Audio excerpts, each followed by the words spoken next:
What's up, what it do, Cyber World? It's your girl, the one, the only Ash Brown, and this is the Ash Brown Uncensored Show. On this show, I talk a little bit about anything, maybe pop culture related, maybe me related.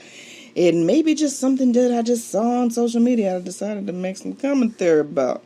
Who knows? But today, we're talking about being a beard. Being a beard. I went to go visit one of my god babies who is it's crazy. Now she's in high school, which is insane for me because I'm like, I remember when you was born. How could you be in high school? But yeah, that's another story within itself. Anyway, so we were sitting around, we were having dinner, and she asked me about, my dating history and all these different things, and she's starting to dabble in liking boys and things of that nature. And she asked me, and this is just so random, and I don't know why this question was posed to me, but she asked me if I was ever a beard.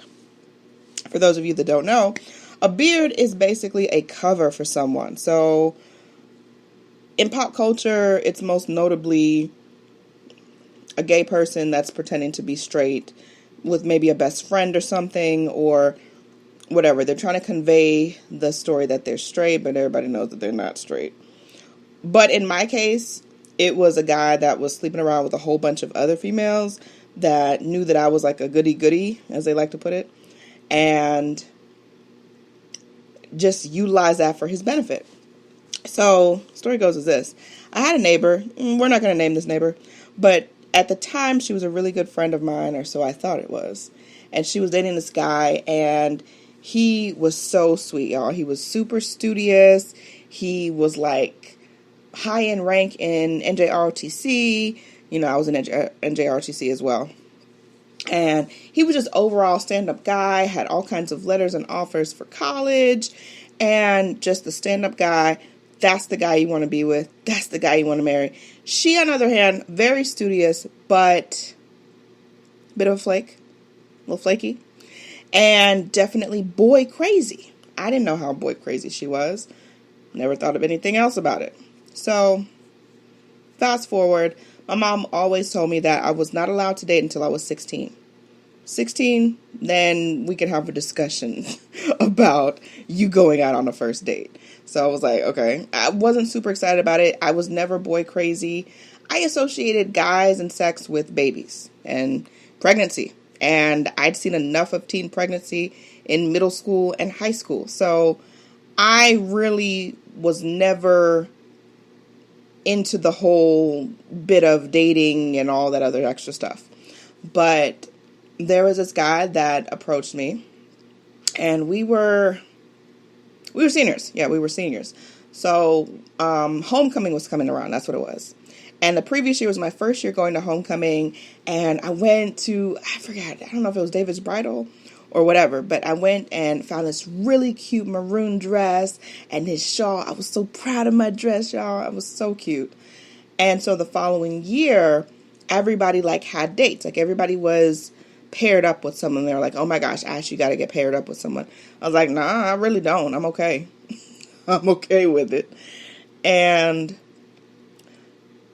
this guy, I'm not going to name him because, legalities and stuff. I don't want nobody coming after me off some money that I ain't got right now. I'm trying to do that. But he approached me and he was like, hey, would you like to go with me to homecoming? So I was like, sure. Okay. You're okay looking, non-threatening black male. Sure. Yeah, why not? So it was official. He was not my type. He was kind of skeletal looking. He was really skinny, wore glasses, wasn't really attractive to me, but I knew that he was someone that I could definitely get by with my mom. And he wasn't someone that was going to be super intrusive. So that happened, and then I told my mom, and she's like, okay, well, when am I meeting him? I was like, huh? I thought I'd just meet him at the, at the homecoming, and then everything would be. It's like, no, I gotta meet him. Okay. So fast forward, And he comes by the house, she meets him, and, she likes him, he's cool, or whatever the case is. Again, this is not something that I'm, like, completely demystified in and lost in or whatever, but he seemed like a cool guy. It seemed like it would be a nice night to have a date or whatever. So I guess this was technically, like, my first official date, and I was 17, and I was a senior. And so it goes... I think he picked me up. I want to say he picked me up. He had a little car. We're seniors in high school. You don't have the big fancy flashy car. So I don't forget how we even got. I think he picked me up in his car. And, he's trying to be all, cutesy and stuff and, compliments me and everything is good. And we get to the homecoming and everybody's talking and stuff, and then we went to go take pictures. Okay, so I was under the impression, he asked me to homecoming that he would pick up the tab for the pictures. No. But he looked over at me and was like, yeah, so you got this? And I was like, yeah, I got this.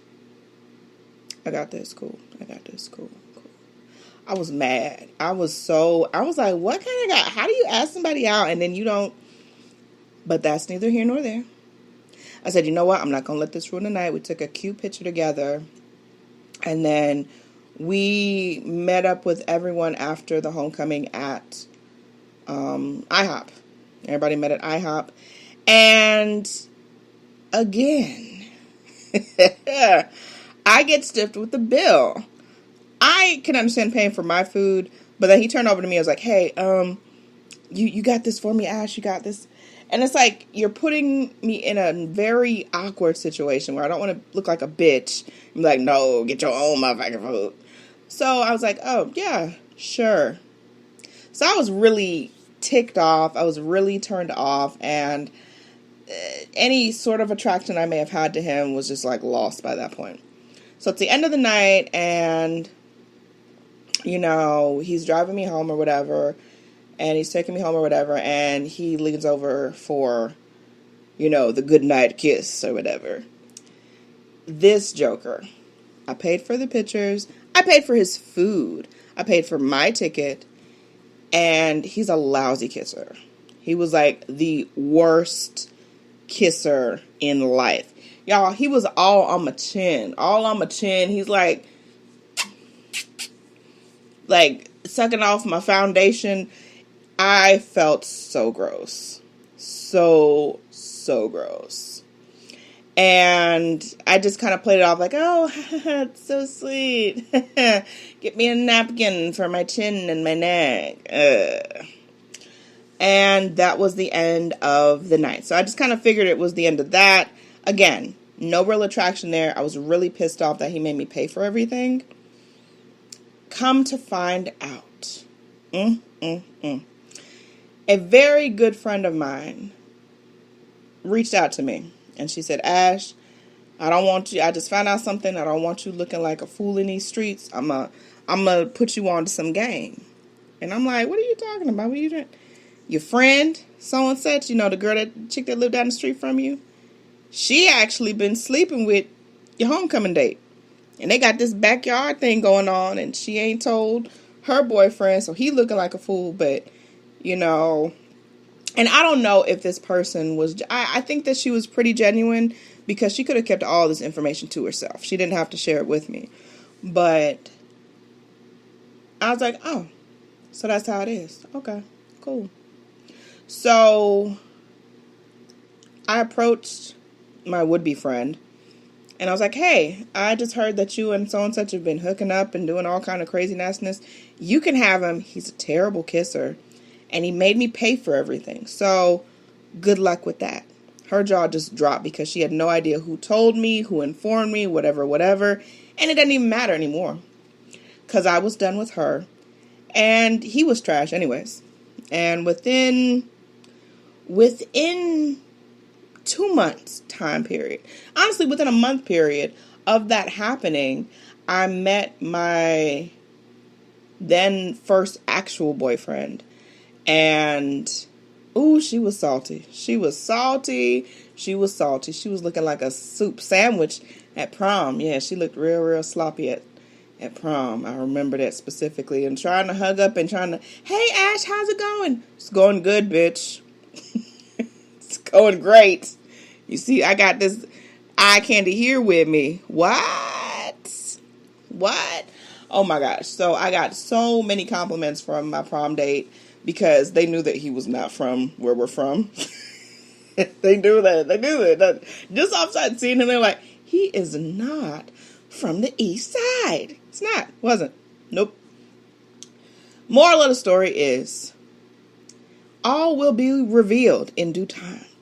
And so I told my god baby. As I was like, yeah, Auntie Ash was a beard. She was a beard at one point. But once you wise up to it, you better off in the end. You are better off in the end. And that's all I had to say for that. But, yeah, once upon a time, I was a beard. I didn't let that happen again. But, I thought that was a funny story. I thought that y'all could laugh, have some little fun with it. But I appreciate y'all, all the support, all the love, all the downloads. It makes a huge difference. Thank you for supporting the Ash Said It Show. Available on all platforms, everywhere, everyone that comes through, everyone that downloads and streams the program. Thank you so much. I appreciate you beyond words. And we gonna keep pushing forward, boo-boo. We gonna keep pushing forward no matter what. We gonna do this thing. That's how we do it. Yeah. Have a great week.